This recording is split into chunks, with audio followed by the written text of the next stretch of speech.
5,142. The number of dollars the College Board and ACT Inc. stole from me. A $250 session to determine what type of test taker I am. 3 ACTs, $44 each.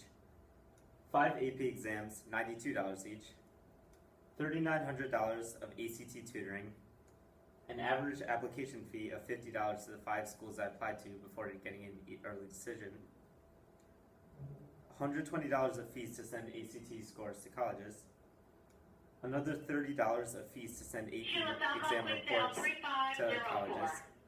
All coming out to roughly $5,142. $5,142. That's how much money the College Board and ACT made me spend to get into my #1 school. And I'm sure that number could be even greater for many of those who didn't apply and get an early decision. If I hadn't gotten an ED, I would have applied to nearly 10 additional schools, not only paying the College Board up to $500 of additional application fees, but also up to $250 more for sending ACT scores to those colleges. $5,142 is how much the College Board and ACT scammed me. The College Board, which consists of the SAT, SAT subject test, PSAT, AP exam, CSS financial aid profile, and more, along with the ACT Inc., have built an empire, an economic duopoly over the entire college application process. They have made it essential to take standardized tests and achieve at them in order to get into most U.S. colleges. According to the College Board, the SAT plus writing costs $54.50 per test, which is tagged along with additional common fees such as registering by phone, late registration, waitlist fees, and changing test center test date or between SAT and SAT subject tests. It is also $11.25 to send each individual SAT score to each college, with endless other fees that may be necessary, such as score verification fees.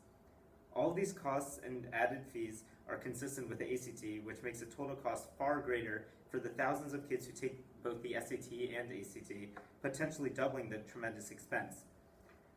Additionally, many schools now require 2 or more SAT subject tests, which cost $26 to register for a test date, in addition to $18 per subject test and $26 per subject test, language subject test with the listening section. Each of these scores requires the same fees as the SAT to send to each college. The College Board and the ACT scam the public. Furthermore, the College Board has made AP exams nearly a necessity to be admitted to highly ranked colleges. According to the College Board, each AP exam cost $92, which added up to $460 to me.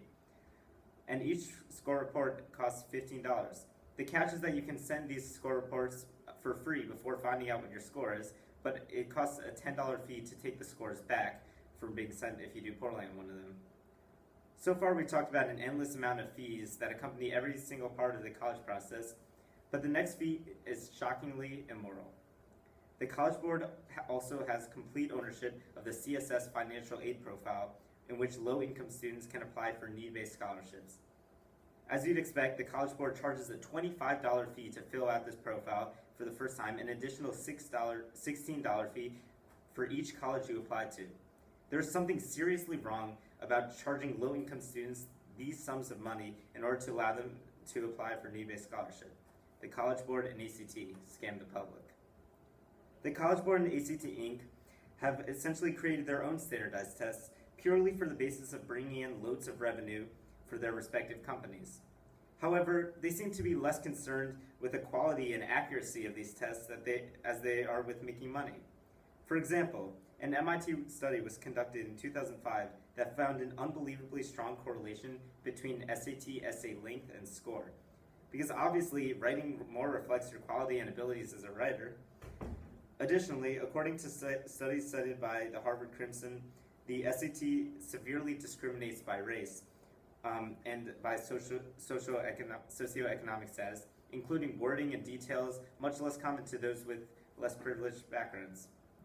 Furthermore, the fact that some students perform way better on the SAT than the ACT, or vice versa, simply proves that these tests don't actually determine mental aptitude, but rather differences in test design. From personal experience, I can tell you that there's an unbelievable amount of randomness in doing well on the ACT. The first time I took it blindly and got a 30. Next time my score went down to 28 and I was getting as low as 25 on practice tests. Knowing that a good score was imperative to getting into my top choice, my parents were generous enough to spend thousands of dollars on tutoring and materials, and I eventually got up to a 34 in my last time taking it. The money my parents spent played a huge role in my ability to get into Tufts. That is not how it should be. Naturally, the College Board and ACT exploit the public once again by selling extensive test materials on how to do well and learn the tricks of their own tests.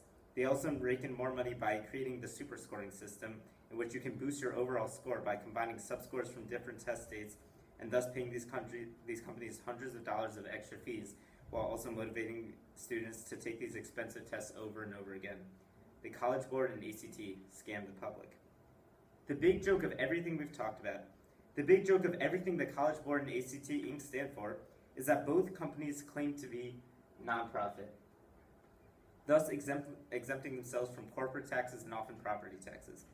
They claim to be nonprofit organizations that operate solely for the well-being of students and colleges around the country.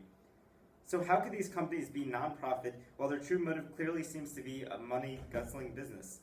Where's all this money going if they claim to break even every year? The answer is simple and disgusting. The millions and millions of dollars of excessive profit go directly to outrageous executive compensation.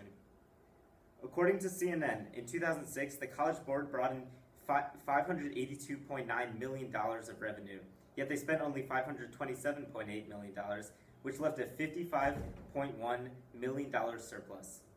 In 2009, CNN reported that 19 of the College Board's executives made over $300,000, with their CEO making $1.3 million. These salaries are shockingly high for nonprofit employees, as the CEOs of Harvard University and American Red Cross don't even make as much as a College Board CEO. Let me end by saying, the executives of the College Board and ACT Inc. have built up an empire of the college application process in a massive effort to make themselves rich.